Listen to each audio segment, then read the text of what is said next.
Hello everyone, मैं मिथुन सिंह स्वागत करता हूं आप सभी का। आशा करता हूं आप सभी बहुत अच्छे होंगे। बात करेंगे सिद्धू कानू मुर्मू बीएड सेमेस्टर 4 के मॉडल पेपर की। देखिए, मॉडल पेपर भी मैं कहां से लेकर आया हूं वो भी आपको क्लियरली बता देता हूं। जो अलग अलग यूनिवर्सिटी झारखंड में हैं उनके यहाँ सेमेस्टर 4 में जेंडर स्कूल एंड सोसाइटी का जो पेपर पूछा गया है, जो एमसीक्यू वहाँ पे पूछा गया वो आपके साथ में साझा कर देता हूँ। सवाल कैसे बनेंगे आपको आइडिया लग जाएगा। बाकी एक प्रीवियस ईयर क्वेश्चन पेपर 2021, 22, 23, 24 में जो सवाल पूछे गए थे सिद्धू कानू मुर्मू में, वो वीडियो अपलोड कर दी गई है। इसके कमेंट सेक्शन में आप जाएंगे तो वीडियो का लिंक मिल जाएगा। ये वीडियो देख लें, बहुत इंपॉर्टेंट है, उसे भी देख लें। सबसे पहले वो वीडियो देख लें, उसके बाद इस वीडियो को देखना शुरू करेंगे जिन लोगों ने नहीं देखा है उनके लिए। तो चलिए आगे बढ़ते हैं। मैं आपको बता दूं, अगर आपको और भी यूनिवर्सिटी का और भी मॉडल पेपर चाहिए तो नीचे आपको कमेंट करना है मॉडल, ताकि आपके लिए और मैं वीडियो बना सकूं। कल मैं 2-4 वीडियो और भी ला दूंगा, आप नीचे कमेंट करके मॉडल लिख दीजिएगा। चलिए शुरुआत करते हैं सिद्धू कानू मुर्मू बीएड सेमेस्टर 4 के जेंडर स्कूल एंड सोसाइटी का मॉडल पेपर। यहाँ से आप देख पाएंगे ये विनोबा भावे 2020 का क्वेश्चन पेपर है। ठीक है दोस्तों, पहला सवाल देखिए क्या है। निम्नलिखित में से भारतीय संविधान की कौन सी धारा महिला की लज्जा भंग करने से संबंधित है? ठीक है, सवाल ये है, लेकिन मैं आपको बताऊं इस सवाल में थोड़ा सा टेक्निकल ग्लिच है। यहाँ पर भारतीय संविधान नहीं होगा, बल्कि यहाँ पर भारतीय दंड संहिता आईपीसी होगा। ठीक है, यहाँ पे थोड़ा सा फैक्चुअल में जो है आपको करके बता दिया। क्वेश्चन में ऐसा ही लिखा हुआ था, विनोबा भावे में ऐसा ही सवाल पूछा गया था, तो मैं खुद से तो एडिट नहीं कर सकता था, मैंने सोचा आपको जानकारी दे दूं। धारा 354, धारा 366, धारा 376 और धारा 498। तो देखिए इसका जो आंसर होगा वो हो जाएगा धारा नंबर 354। धारा नंबर 354 जो है किससे संबंधित है? महिला के लज्जा को भंग करने से ये संबंधित है। यानी कि किसी के महिला के लज्जा को भंग करने के उद्देश्य से अगर उस पर हमला होता है या किसी भी तरह की आपराधिक प्रवृत्ति होती है तो आपको जेल हो सकती है। कितने साल की? 2 से 5 साल तक आप जो है जेल में रह सकते हैं। इसके अलावा जुर्माना का भी प्रावधान इस पर है।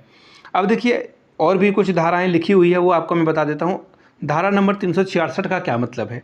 आपने किसी स्त्री का अपहरण कर लिया और विवाह करके अवैध संबंध बनाने की कोशिश करते हो तो धारा नंबर 366 लगता है। पढ़ लीजिए, एग्जाम में आ सकता है। आईपीसी 376 के बारे में जान लीजिए, इससे क्या संबंधित है? बलात्कार से संबंधित ये प्रावधान है। ठीक है, निर्भया केस में आपने पढ़ा होगा इसके बारे में या सुना होगा। धारा नंबर 498 के बारे में जान लीजिए। धारा नंबर 498 है कि विवाहित स्त्री के साथ उसके पति या ससुराल वाले के द्वारा क्रूरता करना। सीधी सीधी बात है, ससुराल वाले अगर कुछ करते हैं तो ये जो है धारा 498 लग जाएगी। ठीक है, सारे धारा को मैंने एक्सप्लेन कर दिया। हो सकता है कि सवाल कहीं से भी बन जाए। फिलहाल मैं आपको बता दूं लज्जा से संबंधित जो है वो है 354। चलिए आगे बढ़ेंगे नेक्स्ट क्वेश्चन की ओर। नेक्स्ट क्वेश्चन से पहले जो लोग जल्दी में हैं वो 1 मिनट वीडियो को आगे बढ़ा सकते हैं। मैं थोड़ा प्रचार कर रहा हूं अपना।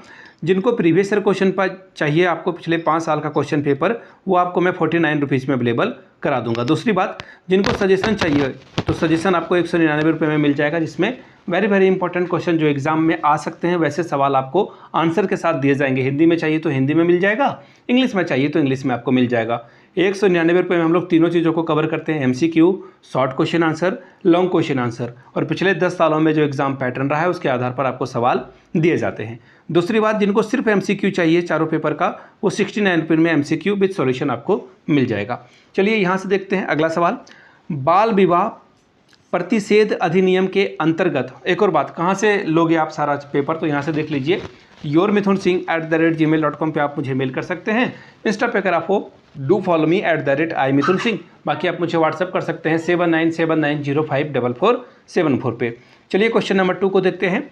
बाल विवाह प्रतिषेध अधिनियम के अंतर्गत लड़की की विवाह की न्यूनतम आयु क्या निर्धारित की गई? बड़ा ही आसान सा सवाल है और इसे आराम से आप देख सकते हो। 18 साल। हो सकता है कि लड़के के उम्र के बारे में पूछ दिया जाए तो 21 साल जो है लड़कों की उम्र है। इसको ध्यान में आप लोग रखिएगा। ठीक है, ऐसे लगाना जरूरी है, प्लुरल होगा ये। ठीक, और ये जो बातें हैं 18 साल रखी गई है और लड़के की उम्र 21 साल रखी गई है। अगर बाल विवाह करता है तो जो है जेल हो सकता है दोनों पक्षों को, लड़के वाले पक्ष को भी और लड़के वाले पक्ष को भी। क्वेश्चन नंबर 3, राज्य में लैंगिक भूमिकाओं से संबंधित चुनौतियों किस क्षेत्र में आपको देखी गई है? देखिए, शिक्षा के क्षेत्र में, राजनीति के क्षेत्र में, प्रशासन के क्षेत्र में। देखिए महिलाएं अगर आगे जाना चाह रही है तो उनको जेंडर बायसनेस का सामना एजुकेशन में भी करने को मिलता है, पॉलिटिक्स में करने को मिलेगा, एडमिनिस्ट्रेशन में करने को मिलेगा, यानी कि उपरोक्त में से सभी इसका सही जवाब हो जाएगा। ऑप्शन नंबर आपका 4 करेक्ट हो जाएगा। चलिए आगे बढ़ेंगे अगले सवाल की ओर। घरेलू हिंसा अधिनियम किस वर्ष जो है प्रभाव में आया था, सवाल पूछा गया है। तो देखिए ये जो है सवाल को अगर मैं समझाऊं थोड़ा सा डिटेल में तो 2005 में जो है इसी धारा को लागू किया गया था। घरेलू हिंसा अधिनियम जो है 2005 में लागू हुआ है। इसका नाम क्या था? घरेलू हिंसा से महिलाओं का संरक्षण अधिनियम। इंग्लिश में बता दूं प्रोटेक्शन, ठीक है, protection of women from the domestic violence act 2005। कब किया गया था एग्जैक्ट डेट आप बता दूं तो आपको मैं बता दूं 26 अक्टूबर को ये जो है लागू हुआ था। कब से? 2005 से। एग्जाम में जो है ये सवाल पूछा जा सकता है, ठीक है। और 2006 से 26 अक्टूबर 2006 से पूरे भारत में ये लागू हो गया था। संसद से पारित हुआ था 2005 में ही। समझिएगा बात को, पारित होना और लागू होना दोनों में अंतर है। तो ये जो है लागू कब हुआ है? 2006 में। पारित कब हुआ है संविधान से? 2005 में, ठीक है। चलिए आगे बढ़ते हैं। अगला सवाल, नारीवाद फेमिनिज्म का मुख्य सिद्धांत क्या है? देखिए अभी जो है मैंने एमसीक्यू में कराया था आपको, सिद्धू कानू मुर्मू में 2021 में और 24 में ये सवाल आया था कि फेमिनिज्म का जो मुख्य सिद्धांत है, यानी कि लड़का और लड़की में वो अंतर नहीं करता, यानी कि लैंगिक भेदभाव का सिद्धांत। अगला है लैंगिक समानता का सिद्धांत, यौन शोषण का सिद्धांत, या फिर इनमें से सभी। तो देखिए नारीवाद का जो मतलब है इनमें से सभी है। आप लैंगिक भेदभाव को भी खत्म करना चाहते हो, लैंगिक असमानता को भी खत्म करना चाहते हो और यौन शोषण के खिलाफ भी बात करते हो। तो बिना भावे में ये सवाल पूछा गया है। और सिद्धू कानू मुर्मू की अगर मैं बात करूं तो ये 2022 में और 2024 में 2 बार ये सवाल आ चुका है। अगला सवाल देखिए क्या है, महिलाओं का उत्तराधिकार अधिनियम कब लागू हुआ था? बड़ा ही प्यारा सवाल है और बहुत इंपॉर्टेंट सवाल भी है। इसका देखिए आंसर हो जाएगा 1956 का है, ऑप्शन नंबर ए में ही आपका है, तो ऑप्शन नंबर ए आपका करेक्ट हो जाएगा, ठीक है। महिलाओं के संपत्ति संबंधी अधिकारों को सुनिश्चित करने के लिए ये हिंदू अधिकार अधिनियम 1956 लाया गया था, ठीक है। इसमें ध्यान में रखिएगा। एक्चुअली इसमें जो है जो फीमेल हैं, महिलाएँ हैं, उनको जो है यहाँ पर प्रिजर्व करने की उनके जो राइट्स हैं उसको बचाने की बात की गई थी, ठीक है। इसमें पहले जो है अगर पिताजी, लड़की और लड़का दोनों के पिताजी हैं तो संपत्ति में लड़कियों का जो है हिस्सा नहीं हुआ करता था, लेकिन इसे जो है बाद में पुत्रियों के लिए भी है लागू कर दिया गया है। चलिए आगे बढ़ेंगे। सती प्रथा के बारे में अगला सवाल देखेंगे क्या है, सती प्रथा का अंत किसने किया था? किसने किया है? और ऑप्शन देखो यहाँ पर क्या है। खैर कोई बात नहीं, सती प्रथा का अंत जो है किसके द्वारा किया गया है? याद रखिएगा राजा राम मोहन राय के द्वारा और लॉर्ड विलियम बेंटिक के द्वारा ही किया गया था। कब? 1829 में। सिद्धू कानू मुर्मू में पूछा गया कि किसने किया था, तो राजा राम मोहन राय, विलियम बेंटिक को भी याद रखिएगा, सवाल पूछा जा सकता है। बंगाली सती प्रथा रेगुलेशन एक्ट 1829 इसका नाम है पूरा। ऑप्शन नंबर ए हो जाएगा यहाँ पर। अंत किसने नहीं बल्कि कब हुआ, ये होना चाहिए था सवाल। खैर कोई बात नहीं। अगला सवाल देखिए क्या है, विधवा पुनर्विवाह अधिनियम कब लागू हुआ? बड़ा ही इंपॉर्टेंट सवाल है, वेरी वेरी इंपॉर्टेंट क्वेश्चन। 1856 में ये लागू हुआ था, इसे ध्यान में रखिएगा आप लोग। और देखिए जब हमारे कंट्री में विडो हो जाती है, कोई विधवा हो जाती है ना, तो उसके ऊपर ही जो है सोसाइटी जो है लांछन लगाती है, समाज लांछन लगाता है कि यही अपने पति को खा गई। बहुत ही घटिया ये बात है। और विधवा जो पुनर्विवाह है उसको काम करने वाले कौन थे? ईश्वर चंद्र विद्यासागर। आपने जामताड़ा में विद्यासागर स्टेशन का नाम भी सुना होगा, कर्माटाड़ के नाम से वो फेमस है।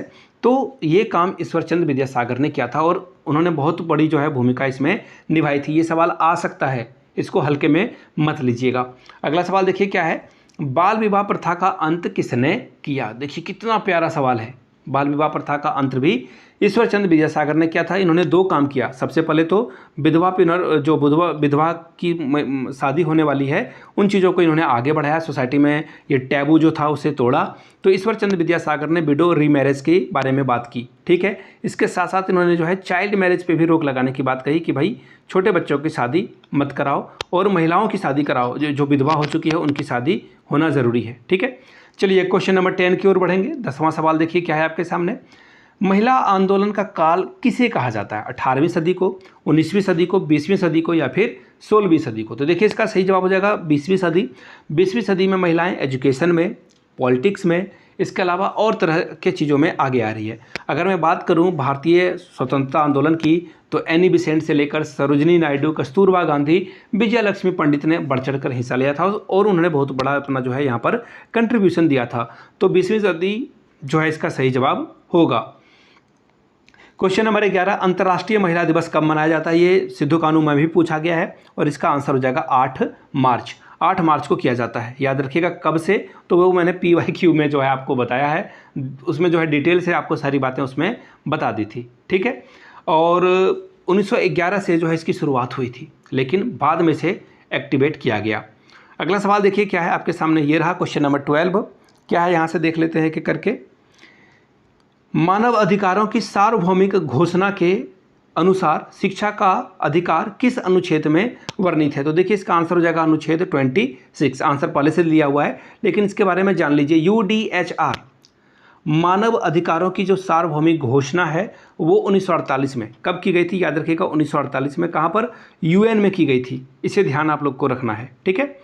अगला सवाल देखिए क्या है आपके सामने, भारतीय संविधान का कौन सा अनुच्छेद कानून के समक्ष समानता की बात करता है? सभी के समानता की बात कर रहा है, तो इसका देखिए आंसर हो जाएगा आर्टिकल नंबर 14, ठीक है। आर्टिकल 14 क्या कहता है कि equality before law and equal protection of law की गारंटी देता है।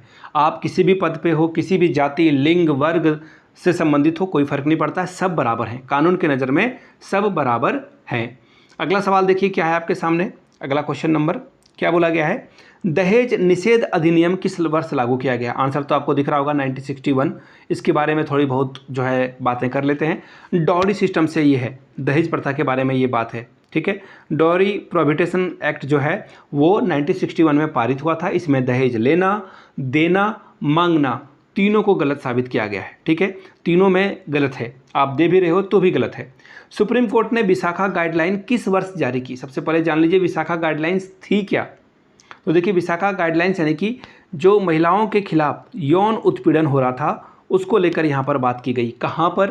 तो देखिए इस विषय पे विशाखा बनाम जो, या फिर आप इसे विशाखा बनाम स्टेट ऑफ ये राजस्थान कह सकते हो, 1997 में, और ये सुप्रीम कोर्ट में मामला आया था और उसी समय पर विशाखा गाइडलाइन सुप्रीम कोर्ट ने जारी की थी। इसका ये उद्देश्य था कि जो महिलाएं के साथ जो है वर्क प्लेस पे, यानी कि जहाँ पे वो काम कर रही है वहाँ पे उनके साथ जो दुर्व्यवहार हो रहा है उसको रोका जाए, और उसके अकॉर्डिंग जो एक इंटरनल कमेटी आपका बनना चाहिए, कंप्लेंट कमेटी, जिसमें अगर कोई उससे जो सीनियर या फिर जूनियर कोई भी महिला के साथ बदतमीजी करता है या फिर किसी तरह से एडवांटेज लेने की कोशिश करता है तो वो कमेटी के पास जाए, या फिर आगे जाकर वो FIR वगैरह भी करा सकते हैं। लेकिन आपको ये काम करना होगा, एक विशाखा गाइडलाइन के अकॉर्डिंग आपको एक इंटरनल कमेटी बनानी ही होगी। क्वेश्चन नंबर 16, राष्ट्रीय महिला सशक्तिकरण मिशन कब शुरू हुआ? तो देखिए इसका आंसर हो जाएगा 2010 में जो है इसकी शुरुआत की गई थी, राष्ट्रीय महिला सशक्तिकरण मिशन की। अब ये क्या है ये जान लीजिए। ये 18 मार्च 2010 को शुरुआत की गई थी इसकी। पहली बात तो ये है, आपने अभी ईयर देख लिया।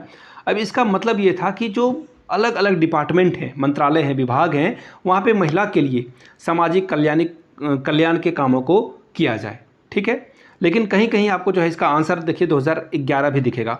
15 अगस्त 2011 को जो है इसकी शुरुआत की गई है, कहीं कहीं पे ये दिखता है, लेकिन ये डिपेंड करता है कि आप कौन सा आंसर देखोगे। तो फिलहाल यहाँ 2010 है तो आप 2010 ही लगाएंगे। अगला सवाल देखिए क्या है, सेक्स, जेंडर एंड सोसाइटी, ये आपका जो है सब्जेक्ट ही है, पेपर ही है। ये पुस्तक किसके द्वारा लिखी गई? बहुत ज़्यादा इंपॉर्टेंट सवाल है, VVI है। N अकोले के द्वारा ये बुक लिखी गई थी, एग्जाम में आ सकता है। क्वेश्चन नंबर नेक्स्ट देखिए क्या है, कम्युनिटी, समुदाय शब्द किन दो शब्दों से मिलकर बना है? यहाँ पे देखिए जो समुदाय वर्ड है वो किस दो शब्दों से मिलकर बना है, तो मैं आपको बता दूं, ये जो है कम और म्यूनिस दोनों से मिलकर बना हुआ है। इसके बारे में व्याख्या कर देता हूँ। ये किस वर्ड से आया है ये भी सवाल पूछा जा सकता है। तो ये लैटिन वर्ड से जो है मिलकर बना हुआ है। कम का मतलब होता है टुगेदर, याद रखिएगा कम का मतलब क्या होता है? टुगेदर, ठीक है। टुगेदर इसका आंसर मीनिंग होगा टुगेदर। और यहाँ पे म्यूनिस का क्या मतलब होता है दोस्तों? म्यूनिस का मतलब होता है ड्यूटी, ठीक है, एक साथ जो है ड्यूटी करना, कम्युनिटी का यही मतलब होता है। तो दो शब्दों से मिलकर बना है, तो इसका आंसर हो जाएगा ऑप्शन नंबर 3, यानी कि कम और म्यूनिस दोनों इसमें शामिल होगा। क्वेश्चन नंबर 19, लैंगिक असमानता का क्या कारण है? धार्मिक जो है ये है, अथवा ये कल्चरल है या फिर ऑर्गेनिक है? तो देखिए इसका जो सही जवाब हो जाएगा उपयुक्त में से सभी। लैंगिक असमानता आपको हर जगह पे देखने को मिलेगा, चाहे जिस स्तर पे जाएं।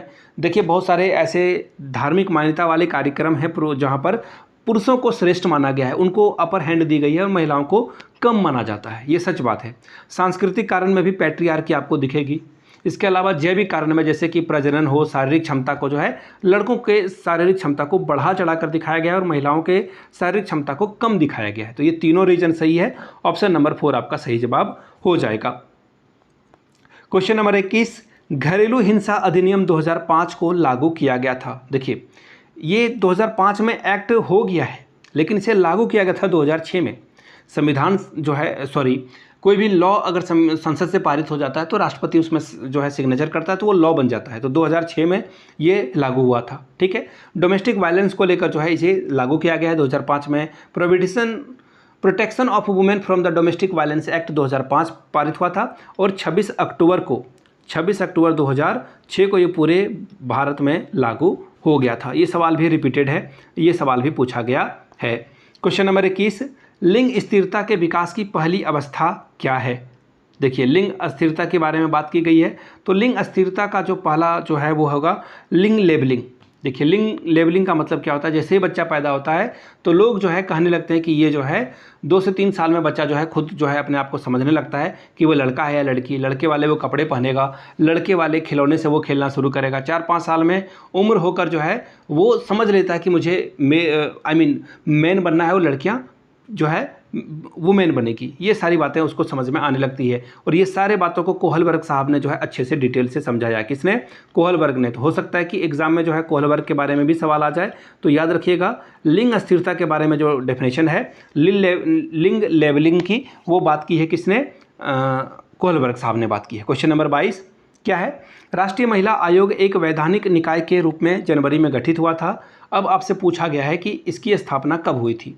तो देखिए इसकी स्थापना 1992 में 1992 में की गई थी। राष्ट्रीय महिला आयोग, इसको NCW भी कहते हैं, यानी कि नेशनल कमीशन ऑफ वुमेन, इसकी जो है स्थापना की गई थी। और आयोग ने अपना जो पहला कार्यालय है, जो कामकाज है, वो जनवरी 1992 से शुरू किया गया था। इसमें महिलाओं के मुद्दे, उनके अधिकार की बात की जाती है, उनको कैसे सुधारा जा सके, उनके खिलाफ जो भेदभाव हो रहा है, हिंसा हो रहा है, उससे बचने की बात की जाती है। क्वेश्चन नंबर 23, लिंग संवेदनशीलता का विपरीत होता है, क्या होता है? लिंग विश्लेषण, लिंग अंधता, लिंग असमानता या फिर लिंग समानता। तो देखिए इसका आंसर हो जाएगा लिंग अंधता, यानी कि लिंग संवेदनशीलता यानी कि लिंग के प्रति जो है आप संवेदन है, लड़का लड़की में अंतर नहीं करते हो। लेकिन लिंग अंधता का मतलब होता है कि जैसे सोसाइटी में देखना आप लड़के की ही चाहत होगी कि लड़का हो, मेरा बेटा ही हो, तो ये लिंग अंधता है, ठीक है। क्वेश्चन नंबर 24, राष्ट्रीय महिला आयोग अधिनियम कब लागू हुआ था?